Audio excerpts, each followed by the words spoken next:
Okay, so today's the great 4th of July. The United States is celebrating their 250th birthday. But the days leading up to today, I don't think many people were celebrating. Because what you're seeing right now is Taco Tuesday's America 250th celebration. I don't even know what to call this. Train wreck? Let me show you this quick video.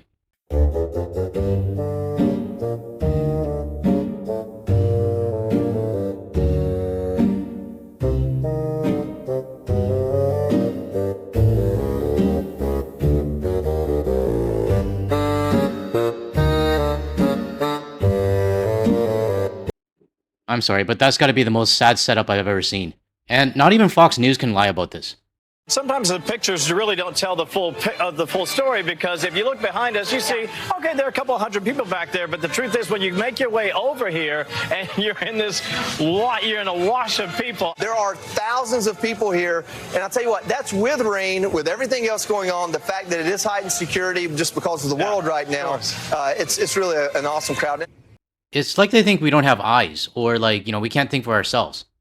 I mean, I seriously think I've seen bigger lines at Costco waiting for hot dogs. Now, I'm recording this video a day ahead of time, so who knows, maybe July 4th it might be busier. But there will be flags and fireworks and speeches, and politicians telling Americans that the country is the greatest country on earth. But while the United States is celebrating itself with like fireworks and probably monster trucks, the rest of the world is having a very different conversation. And the question is not whether America is powerful. I mean, they are powerful. I mean, they repeat it every time they can. The real question is whether they are still trusted, whether they are still admired, whether the US is a country that people still want to follow. Whether we like it or not, the United States still has soft power. To some of us Canadians, I think that soft power is already dead. But to others around the world, it's still strong, but slowly dying. But I want to show you a clip I found on Reddit, and they asked people in the UK on whether or not they would actually move to the United States. Let's take a look. Would you ever move to America? No, never. No. No interest in moving there. It's a complete hole. Now, that answer might have been different, during the Barack Obama days. Because back then, people still wanted to go to the United States. Because the US sold itself as a place that everyone wants to go to. The land of freedom and opportunity, and the American dream, whatever that is. But if you listen to how these two people answered, it wasn't really like a maybe, or it depends, or I'll think about it. It was just like straight up no, never. They said it with authority, kind of like what I do if somebody asks, oh, are you American? I would say no. Sometimes it's hell no. And for my wife, sometimes it's fuck no. I'm going to show more responses from the UK later. And I have to say, I love the bluntness from our UK cousins, so I'll show those later. But this should actually bother the United States, because on your 250th birthday, you don't want people around the world saying that I will never go to the United States, or I will never move to the United States. It's not a good image, but then again, most of the US citizens, I don't think they care. But on the official America 250 website, it says July 4th, the nation will commemorate and celebrate the 250th anniversary of the signing of the Declaration of Independence, which in my opinion, the US government is not respecting it.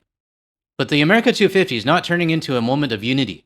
Instead, it's showing the world the amount of racism, greed, and corruption that's happening in the US. And to be honest, with somebody that has ties to the United States, it's kind of sad. But this video is not really just about my feedback. I mean, you guys know how I feel about it. What I want to show you right now are some clips from a BBC report. And some of the responses, you'll probably shake your head saying, yeah, I totally agree. And others, you might just shake your head in disbelief and think, like, what the hell are you thinking? This report asked people in Brazil, Egypt, India, Australia, and Canada, and the UK, their opinions when it comes to the United States. And to start off, let's watch the responses from the UK. They have the most awful president, and it's such a shame. It's got some great things about it, but despite all that, I suppose, I'm worried about it, of course I am. It's a young nation, and it's still finding its way in dealing with with other countries. Now, I think we can all agree with that First Lady when she said that the United States has an awful president. I mean, that's very politically correct if you ask me. I would have said something different. But for this guy here, he's saying that the United States is a young nation. I mean, they're 250 years old. How much more time do you need to figure out your own identity? If you ask me, 250 years is enough time to really gauge who a nation is. I mean, if a new country was formed and there's only say 5 years old, I would say, yeah, you got to give them at least another couple more decades to really, figure out who they are. But 250 years is a long time. It might not be a long time considering some of the countries in Europe, but it's enough time to really gauge who they are as a nation. Now, I kind of feel like I need to put my disclaimer here. I'm not generalizing all US citizens. And I know there are many US citizens who follow my channel who are not very happy with what's going on with their country. And US citizens, they're aware. This came from the Pew Research Center, and let me read it out. This section is titled, Most Americans Think the Country's Best Days Are Behind Them. The poll question was, all in all, they are satisfied or dissatisfied with the way things are going in this country today. Only 29% said satisfied, 69% said dissatisfied. The next question, thinking about the future of the US, they think the country's best years are ahead of us or behind us. Only 40% said ahead of us, 59% said behind us. So it's not just us foreigners criticizing the United States.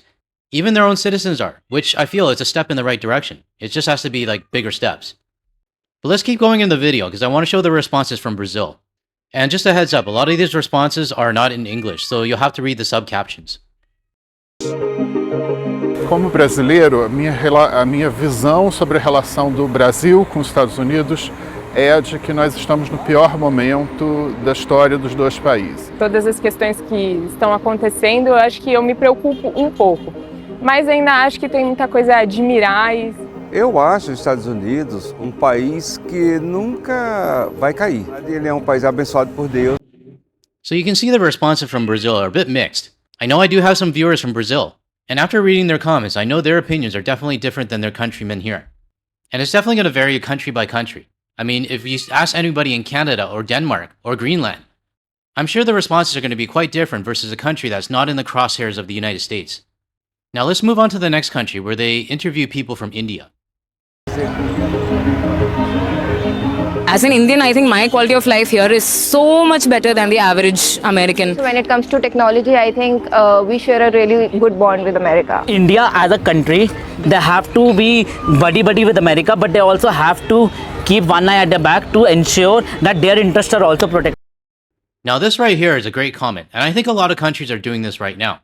To the face of the United States, they smile. But once the United States turns around, it's like, ugh, just shut up. It's also kind of like what Melania does as well.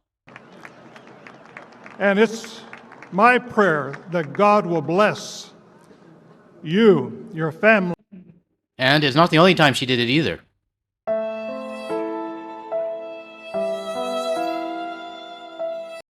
I'm pretty sure all the world leaders are doing this internally after they talk to the Taco Tuesday guy. But back to what this guy said, we're definitely living in an age where we do have to keep one eye on the United States. Now, the next country that the BBC talks to are citizens from Australia. I think Australia generally look up to the US, but right now, that's not the case. Because I don't think we align with the US anymore. I'm sure there's a lot of it that's very admirable, but as it stands, the public image is pretty poor. Now, if you ask me, these were some pretty tame answers. And I know for a fact that the Australians that are in the garden leaf community, you guys are pretty blunt. But he did say something I want to point out. I don't think any country, maybe except for Israel, aligns with the United States anymore. And we're not just talking about the government level. I mean, we're talking about the citizen level as well. Because it is unfortunate, but the MAGA side is definitely a lot louder. And it is ruining the image of the United States of America.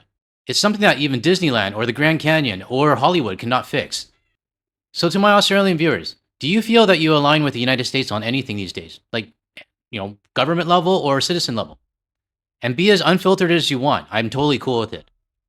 Now I'm going to move on to the next country, which is Egypt. And one of the responses is probably going to make you go, what the fuck? اي مصري واي عربي بيبقى عايز يعمل اللي هو الحلم الامريكي ويروح عند امريكا ويعني انا غير متفق مع حاجه زي ديت بس مصر ام الدنيا امريكا هي المسؤول الاول عن هذا الامر يعني. Now the response is really short, but luckily I can freeze frame. What she said is America is primarily responsible for spreading peace in the world. Like, what the fuck? How could anyone think that the United States of America and Taco Tuesday is spreading peace in the world? I could give a shopping list of things that would counter her message.